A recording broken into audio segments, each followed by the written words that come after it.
The eastbound coach set Naomi Carver down on the plank platform at Coldwater at 2:30 on a hot afternoon in the last week of August in 1884, with one carpet bag, $11, and a marriage that had changed its mind. And by supper that evening, half the town would know her shame, and the other half would hear of it before church. She did not know that yet. She stood in the settling dust in her one good dress, a plain rust and cream calico buttoned to the throat, and she looked down the dusty length of Coldwater's main street for a man she had never met who had promised in 7 letters to be waiting. The man was not waiting. In his place, the station agent came out wiping his hands on a rag, looked at her the way a man looks at a debt that is not his, and gave her a folded note that had been left for the woman off the afternoon coach. Naomi read it twice. Silas Wren, who had written her those 7 letters and sent the coach fare and called her his intended, had married Miss Cordelia Pruitt, the banker's daughter, 3 weeks before. He had a wife now with money behind her, and a new standing in Coldwater to protect, and he wrote that he was sorry, but that she was not to call at his house and not to use his name, and that he wished her well wherever she went next. There was no money in the note. There was nowhere in the note for her to go. A frontier town learns a thing like that fast. By the time Naomi had folded the note and put it in her bag, the agent had told the freight clerk, and the freight clerk had told 2 men loading a wagon, and a woman buying thread in the general store across the street had seen her standing alone and drawn her own conclusion. Naomi felt the looks begin before she understood them. The boardwalk going quiet as she passed, 2 women on the steps of the dry goods store leaning their bonnets together. She had 30 cents above her $11 and no return fare, and the next coach west did not come until Thursday. She set her bag down outside the depot because her arm had begun to shake from holding it, and she pressed her thumb against the small brass thimble that hung on a worn cord at her throat, her grandmother's thimble, the way she did when a thing was too large to look at all at once. Then she picked the bag up again, because a woman standing still is a woman being watched, and she began to walk. Caleb Reese saw her from the doorway of the livery, where he had come to buy a keg of cut nails for the porch he was rebuilding on the Dunmore place. He was 34 years old, lean and broad through the shoulders, from 12 years of ranch work and carpentry, with a weathered, honest face, short, dark hair, and gray eyes that had learned to be patient. He had buried his wife Sarah 3 winters back, a fever that took her in 9 days, and he had learned in the long season after how a town will look straight through a person who is grieving, how the casseroles stop coming and the talk goes quiet when you walk up, how a man can stand in the middle of his own life and be invisible. So Caleb Reese knew, better than most men on that street, exactly what it looked like when a town decided not to see somebody.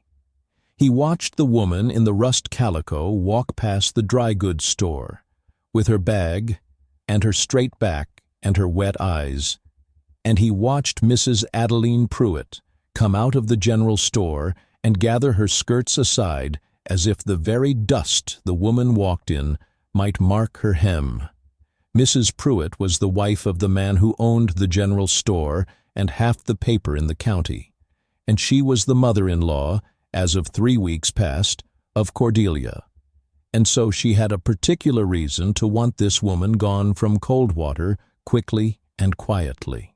She smoothed her lace gloves 1 finger at a time, the way she did before she said a thing she had decided to say, and she remarked to the woman beside her, in a voice pitched to Carrie, that some women came west on a coach with no more shame than a parcel, and that a respectable town did not owe a bed to a person a decent man had thought better of. Naomi heard it. She did not turn. She pressed the thimble at her throat once and kept walking, and she did not let them see her face change. And that, the not letting them see, was the thing Caleb Reese would remember about her later, longer than the dress or the bag. He set the keg of nails down on the boardwalk. He crossed the street. He took his hat off as he came, holding the shapeless brown felt brim in both hands, the way a man does when he means no harm and wants it understood. And he stopped a respectful pace from her and said, "Ma'am, you look like you've come a long way to a poor welcome." Naomi turned, ready for one more cruelty, and found instead a man with his hat in his hands and nothing cruel in his face at all. She said she was managing, thank you, in the careful voice of a woman who has been managing alone for some time. Caleb looked at the bag and at the closed door of the depot behind her, and he understood the whole of it without being told, the way he had once needed someone to understand his own grief without making him say it. He asked if he might carry her bag somewhere, and where that somewhere might be. Naomi opened her mouth to name a place, and found she had no place to name, and the not having of it sat between them in the hot street. Caleb Reese did not make a speech. He turned his hat once in his hands, and he said that he had a small place 6 miles north on Coldwater Creek, and a spare room that had been his late wife's sewing room and was no use to anybody now, and more mending and patching of his own and his neighbors than a working man could ever get to. He said he could pay honest wages for honest work, and that the room came with the work, and that there was supper at the end of every day because a body had to eat regardless. He said plainly, looking at the brim of his hat and not at her, "I'll sleep out in the barn, and I'll ask nothing else of you but the work and your company at the table. You can leave Thursday on the coach if you want to, but you'll not sleep in the cold tonight on account of a man who hadn't the decency to meet his own coach." Naomi Carver looked at him a long while. Then she pressed the thimble at her throat, and she let go of it, and she handed him the bag. The Reese place was a tight log house with a good stone chimney, a barn, a chicken run, and 40 acres of grass running down to the creek, and it had the particular stillness of a house a man lives in alone and keeps clean out of respect rather than comfort. He showed her the spare room, narrow bed, a window facing the creek, and along one wall, a treadle sewing machine under a sheet, and shelves of folded cloth, and a basket of mending gone gray with sitting, all of it Sarah's, all of it untouched for 3 winters. He pulled the sheet off the machine and stood looking at it a moment, with his hat still in his hands, and then he said his wife had been the one who could fix anything, and that since she'd gone, the whole north end of the county had nowhere to take a torn coat, and that he supposed Naomi would know what to do with all of it better than he ever had. It was, Naomi understood, both a true thing and a kind thing, the kindest way a careful man could find to say that her being there took nothing from the dead, but instead gave something back to the living. She said she could mend. She had been a seamstress in Ohio before the letters came. She could mend anything that held still. That first night Caleb cooked, badly and without apology, a stew of salt pork and potatoes, and he set the table the way he always set it for himself, 1 plate, 1 fork. Then he stopped, and he went to the high shelf, and he took down a second plate, a chipped blue willow-pattern china plate, white with a blue scene of a bridge, and 2 birds, and a willow tree, one of a set Sarah had carried west, wrapped in her petticoats. The everyday plates he had not had cause to use for 3 winters. He blew the dust off it and wiped it on a clean cloth, and he set it down across from his own and laid a fork beside it. And he pulled the chair out, and he said, "There's a plate for you." Naomi Carver had eaten standing in a depot at noon, and the night before that she had not eaten at all, and she had braced herself all day against pity, which she could not have borne. But this was not pity. This was a man pulling out a chair and setting down a plate as if it were the most ordinary fact in the world that she should sit and eat. She set her bag down inside the door at last, all the way down, and she sat, and she ate, and she did not let him see her face, and he had the grace not to look. In the morning, Naomi began on the basket of mending, and within a week the word had gone quietly around the north end of the county that the torn and the frayed could be brought to the Reese place again, the way it had been when Sarah was living. She turned Caleb's worn collars and patched the elbows of his work coats with stitches so small they hardly showed. She took in a widower neighbor's boy's outgrown trousers and let down the hem of a rancher's daughter's church dress, and she would take pay in coin or in eggs or in a sack of flour.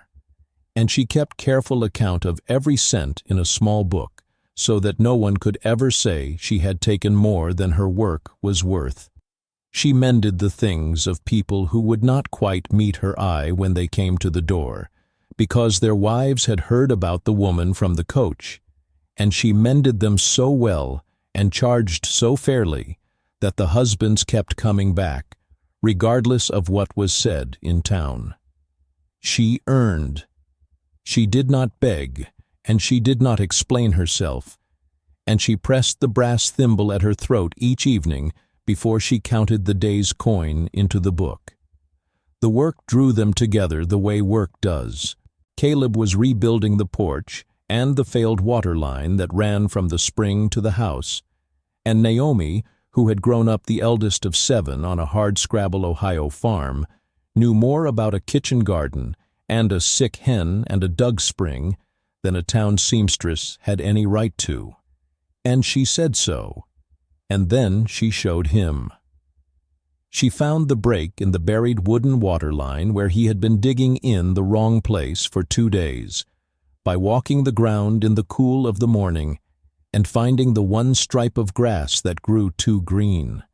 And she stood over the wet trench in her apron with her sleeves pushed up, and was right. And Caleb Reese looked at her, standing there, and turned his hat once in his hands, and said she was wasted on mending. They fell into the rhythm of a working place, the two of them, him at the bench, and the post hole, and the team, her at the machine and the stove and the garden rows, and supper every evening at the scrubbed pine table with the lamp lit, and the blue willow plate at her place, which had become, without either of them saying so, simply her plate now.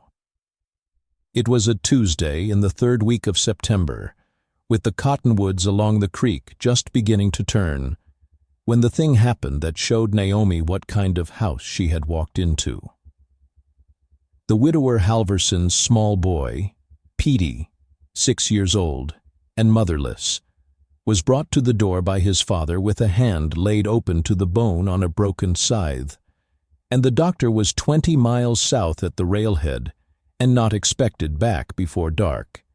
And the father stood there gray and useless, with the bleeding child in his arms. Naomi Carver did not reach for the thimble at her throat. She rolled her sleeves, sat the boy on the scrubbed table where the lamp was brightest, and did the work. She cleaned the wound with water she had Caleb boil.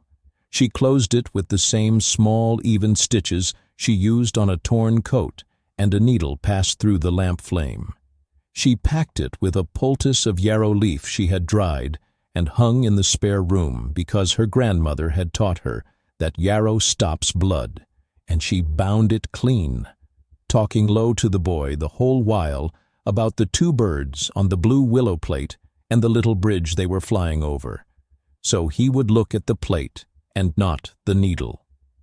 Caleb did the one thing that was needed, and no more. He took old Halverson by the shoulder and stood him at the stove with a cup of coffee in his shaking hands and his back to the table, so the father wouldn't see the work and lose his nerve and crowd her. She counted 9 stitches into the small hand, even as the ones in a Sunday seam, and tied off the last with a surgeon's care she had taught herself on torn cloth that could not bleed. The boy lived, and the hand healed straight without so much as a fever, and old Halverson went back to town and told it at the feed store with tears standing in his eyes, that the woman the town had named Ruined had sewn his boy back together at her own table while the doctor was 20 miles off. It was the first crack in the verdict. It would not be the last. But a town does not change its mind without a fight, and the fight, when it came from the man who had the most to lose by Naomi Carver's becoming respectable. Silas Wren hadn't counted on her staying.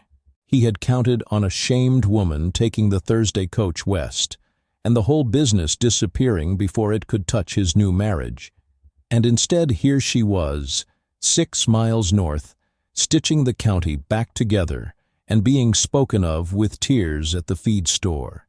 And every kind word said of her was a question asked about the man who had jilted her.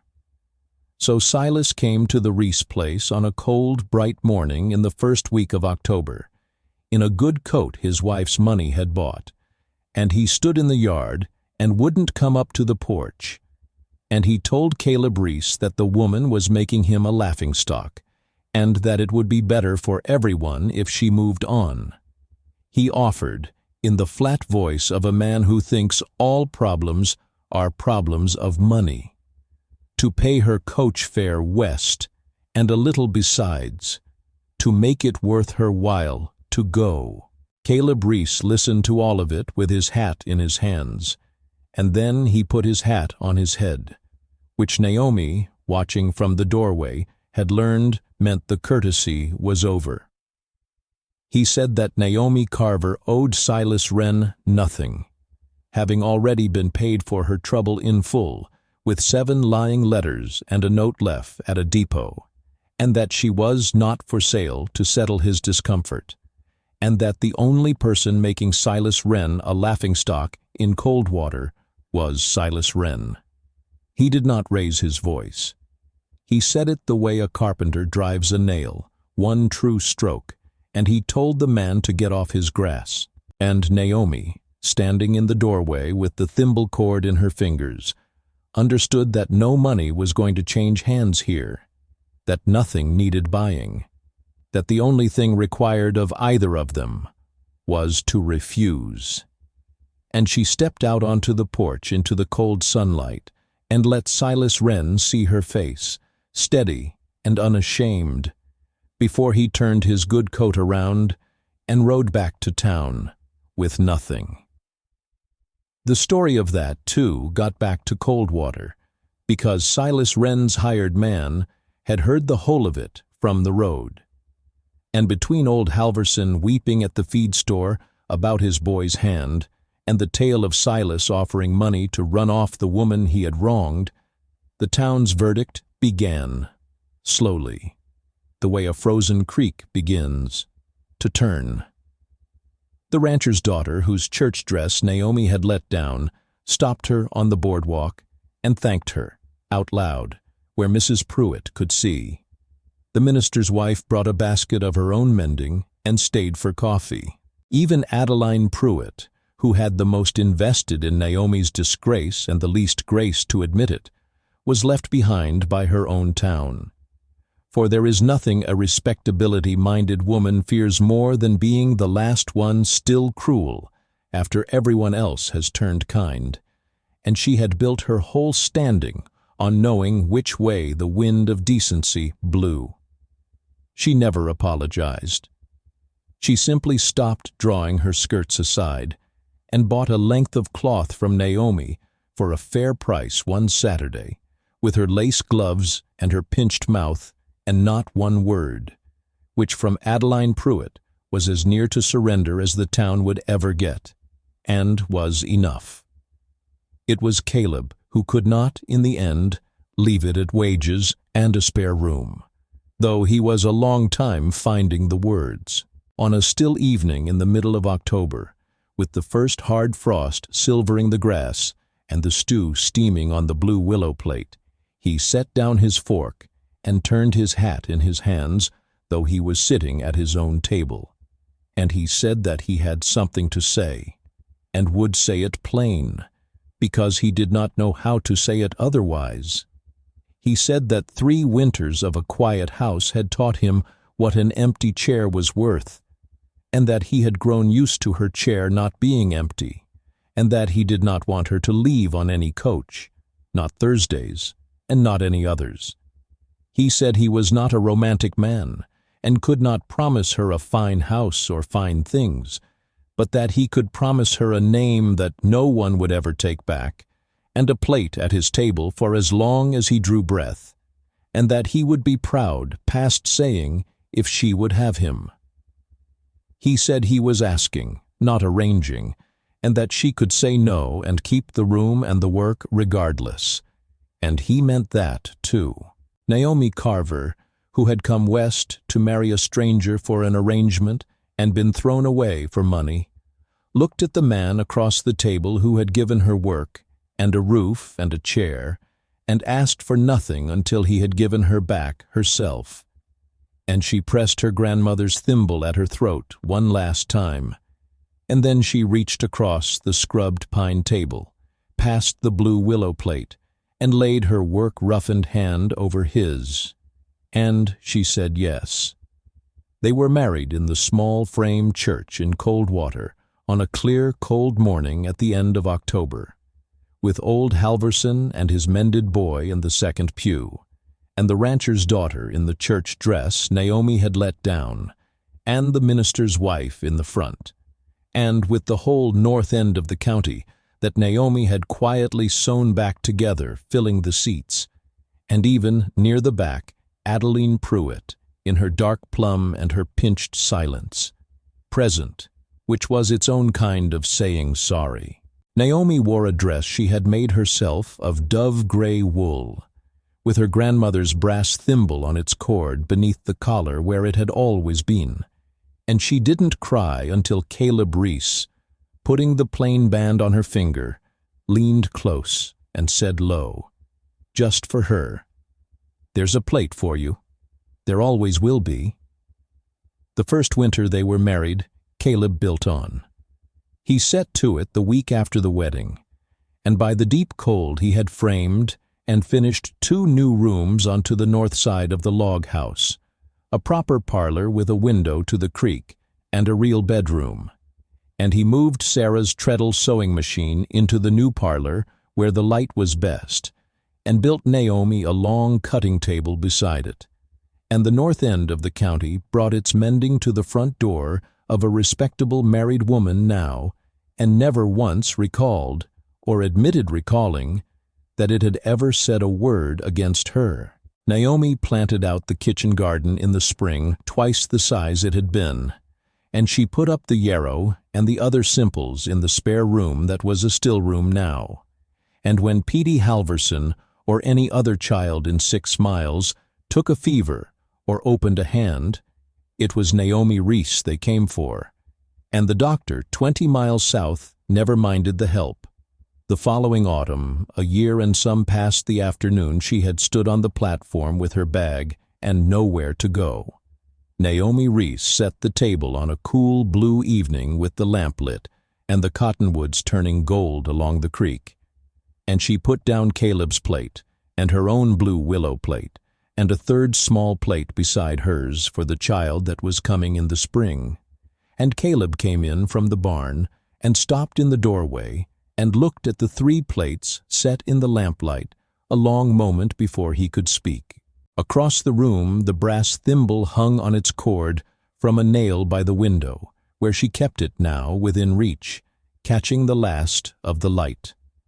And Naomi Carver, who was Naomi Reese now and had a name that no one would ever take back, pulled out his chair, the way he had once pulled out hers, and she said the thing he had said to her on a hard August night when she had nowhere in the whole world to set down her bag.